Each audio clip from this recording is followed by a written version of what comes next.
पहले के टाइम के ब्रॉन स्ट्रोमैन और आज के टाइम के ब्रॉन स्ट्रोमैन में से कौन सा ब्रॉन स्ट्रोमैन ज्यादा तगड़ा है?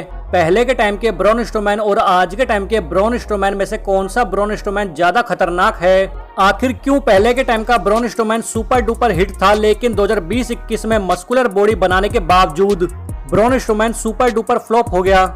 आखिर क्यों पहले के टाइम में ब्रॉन स्ट्रोमैन की फाइट देखने में तगड़ी लगती थी, लेकिन 2020-21 तक आते आते ब्रॉन स्ट्रोमैन की फाइट बोरिंग होने लगी? आखिर ऐसा क्या हुआ जो एकदम से तहलका मचाने वाला ब्रॉन स्ट्रोमैन एक खतरनाक मॉन्स्टर से फिसड्डी बन गया? इसके पीछे क्या रीजन है, ये सब आपको पता चलेगा आज की वीडियो में। चलो भाई देखो अब मैं क्या करता हूँ। हेलो फ्रेंड्स, मैं हूं राहुल पंडित और आज की वीडियो वाकई में काफी तगड़ी होने वाली है, क्योंकि आज की वीडियो में हम बात करेंगे the monster among man Braun Strowman के बारे में कि ऐसा क्या हुआ जो एक टाइम पर द सील टीम को टक्कर देने वाला Braun Strowman super duper hit से सुपर डुपर फ्लॉप हो गया। दोस्तों, इसके पीछे बहुत सारे रीजन है जिनके बारे में आपको कोई और चैनल नहीं बताएगा, क्योंकि उनको पता ही नहीं है। तो वो क्या बताएंगे, और अगर बता भी देंगे तो उनके पास बस वही घिसे पिटे रीजन होंगे कि ब्रॉन स्ट्रोमैन की बुकिंग तगड़ी नहीं थी, ब्रॉन स्ट्रोमैन की स्टोरी लाइन तगड़ी नहीं थी, फलाना ढिमकाना। ये क्या है?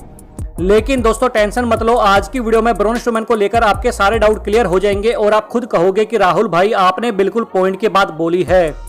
Yes, yes, yes, yes, yes, yes, yes. तो दोस्तों प्लीज वीडियो को एंड तक जरूर देखना, और अगर वीडियो अच्छी लगे तो प्लीज वीडियो को लाइक और शेयर जरूर कर देना।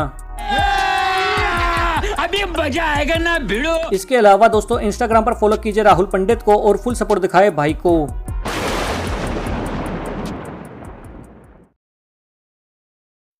दोस्तों रेसलिंग की दुनिया में सुपरस्टार की फिजिक एक या दो तरह की नहीं होती, बल्कि कई तरह की होती है, जिनमें फर्स्ट नंबर पे वो सुपरस्टार आते हैं जिनका वेट ज्यादा होता है लेकिन फिर भी उनकी बॉडी काफी मस्कुलर होती है, जैसे केन, बतिस्ता, गोल्डबर्ग और ब्रॉक लेसनर।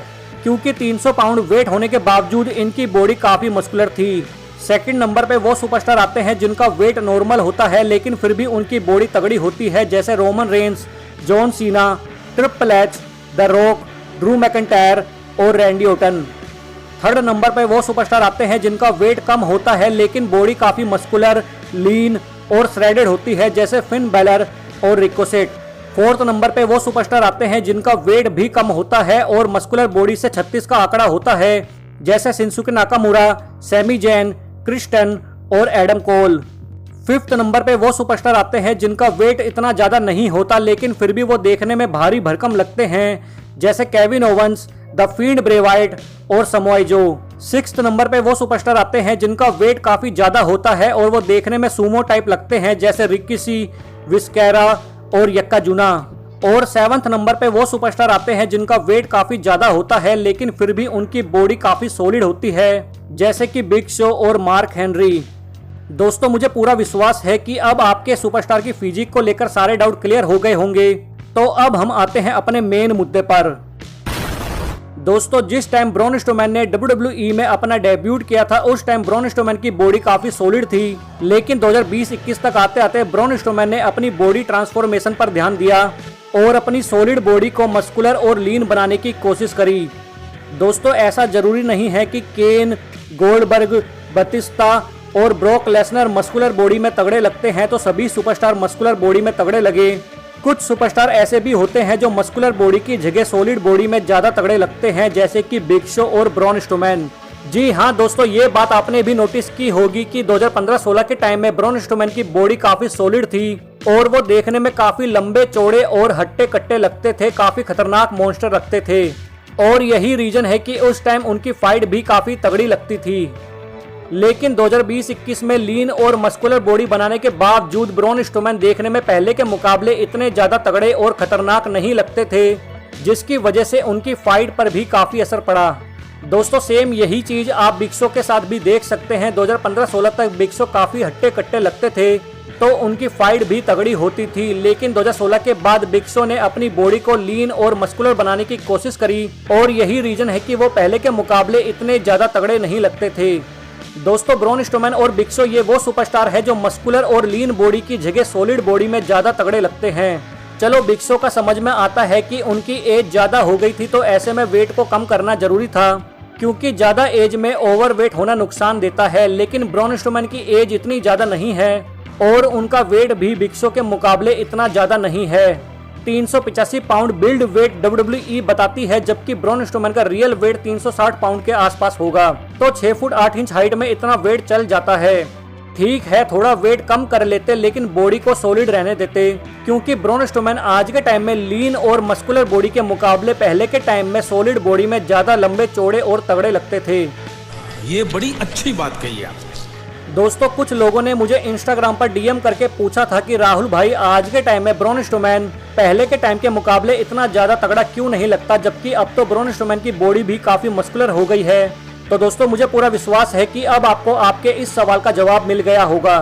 तो दोस्तों, प्लीज वीडियो को लाइक जरूर कर देना, क्योंकि ये सब बातें आपको कोई और चैनल नहीं बताएगा। बाकी के चैनल आपको वही रटी रटाई बातें बताएंगे जो उनको इंटरनेट पर रेसलिंग सोर्स से मिलती है।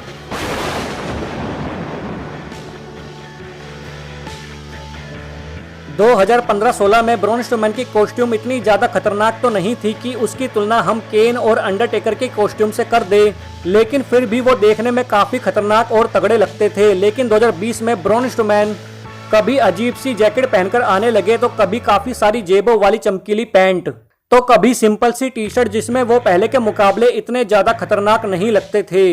दोस्तों, अब आपके दिमाग में एक ही सवाल होगा कि कॉस्ट्यूम से क्या फर्क पड़ता होगा, लेकिन कॉस्ट्यूम से फर्क पड़ता है। दोस्तों, मुझे ज्यादा उदाहरण देने की जरूरत नहीं है, आप खुद देख सकते हैं। पहले के टाइम में ब्रॉन स्ट्रोमैन देखने में ज्यादा खतरनाक लगते थे, लेकिन बाद में जब ब्रॉन स्ट्रोमैन सिंपल सी कॉस्ट्यूम पहनकर आने लगे, तो देखने में पहले के मुकाबले इतने ज्यादा खतरनाक नहीं लगते थे। और यही रीजन है ब्रॉन स्ट्रोमैन धीरे धीरे फ्लॉप होते चले गए। इसके पीछे एक रीजन हेयर स्टाइल भी है। पहले के टाइम में लंबे बालों में ब्रॉन स्ट्रोमैन आज के मुकाबले ज्यादा खतरनाक लगते थे।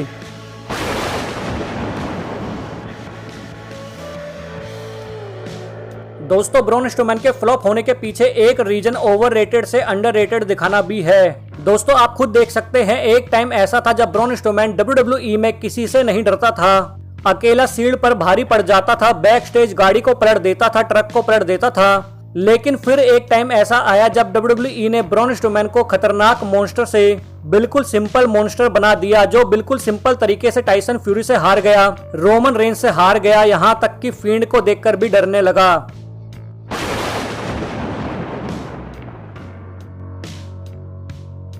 दोस्तों, ब्रॉन स्ट्रोमैन के फ्लॉप होने के पीछे एक रीजन खतरनाक मॉन्स्टर से बेबी फेस सुपरस्टार बनाना भी है।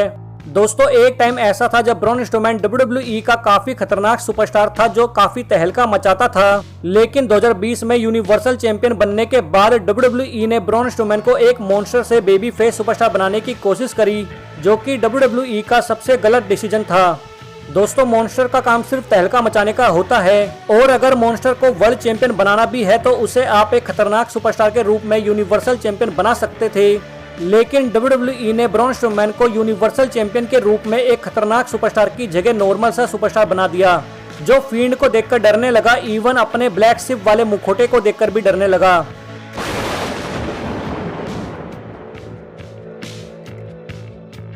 दोस्तों, जिस टाइम ब्रॉन स्ट्रोमैन ने WWE में अपना डेब्यूट किया था, उस टाइम तगड़े सुपरस्टारों की कमी नहीं थी। उस टाइम ब्रॉन स्ट्रोमैन के सामने रोमन रेंज के साथ साथ Kane, Big Show, Mark Henry, John Cena और ब्रॉक लेसनर जैसे तगड़े तगड़े सुपरस्टार थे। तो फाइट देखने में मजा आता था। लेकिन 2020-21 में कोविड की पैंडेमिक सिचुएशन की वजह से WWE में तगड़े सुपरस्टारों की कमी हो गई, जिसकी वजह से WWE के सामने प्रॉब्लम थी कि ब्रॉन स्ट्रोमैन को तगड़ा दिखाए या फिर ब्रॉन स्ट्रोमैन के जरिए फील्ड और कीथ ली जैसे न्यू टैलेंट को तगड़ा दिखाएं। इसके अलावा डब्बा काटो और ओमोस जैसे जायंट सुपरस्टार आने के बाद WWE ने ब्रॉन स्ट्रोमैन पर ज्यादा ध्यान नहीं दिया। इसके अलावा दोस्तों, बेकार बुकिंग और बेकार स्टोरीलाइन को आप चाहे तो इस लिस्ट में शामिल कर सकते हैं, लेकिन मैं ऐसा नहीं मानता, क्योंकि फील्ड और ब्रॉन स्ट्रोमैन की स्टोरीलाइन काफी तगड़ी थी। अगर 2015-16 के टाइम का ब्रॉन स्ट्रोमैन होता तो वो इस स्टोरीलाइन पर बिल्कुल फिट बैठता। यही नहीं दोस्तों, अगर बॉबी लेस्ली और ड्रू मैकिंटायर के सामने 2015-16 के टाइम का ब्रॉन स्ट्रोमैन होता तो वाकई में फाइट देखने में काफी तगड़ी लगती।